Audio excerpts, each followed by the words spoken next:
Presidenti rus Vladimir Putin I ka kërkuar homologut amerikan Donald Trump që Ukraina të dorëzojë kontrollin e plotë të Donetskut si kusht për t'i dhënë fund luftës, shkruan Washington Post. Donetsku është një rajon strategjik në lindje të Ukrainës për të cilin Rusia ka luftuar për më shumë se një dekadë, por pa arritur ta marrë plotësisht. Forcat ukrainase janë të ngulitura thellë në këtë zonë dhe konsiderojnë atë një vim mbrojtjeje ndaj një sulmi të mundshëm rus drejt Kievit. Kërkesa e Putin tregon se ai nuk ka ndryshuar qëndrim nga pretendimet e mëparshme, edhe pse Trump ka deklaruar se beson se një marrëveshje është e afërt. Rusia dhe separatistët e mbështetur prej saj e kanë pretenduar këtë rajon që prej vitit 2014, por nuk kanë arritur ta kontrollojnë të gjithë territorin. Trump deri më tani nuk ka komentuar publikisht mbi këtë kërkesë të re të Putinit që nuk ishte bërë e ditur më parë. Pas një takimi me presidentin Ukrainas Volodymyr Zelensky, Trump tha se është koha për të ndalur vrasjet dhe për të bërë një marrëveshje.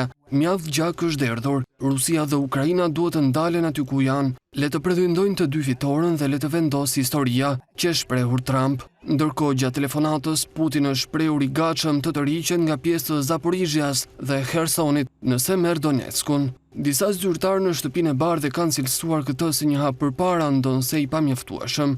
Ndërkohë vijat e frontit në terren kanë mbetur thuajse të pandryshuara gjatë një viti dhe asnjëra palë nuk ka arritur të fitojë terren të rëndësishëm.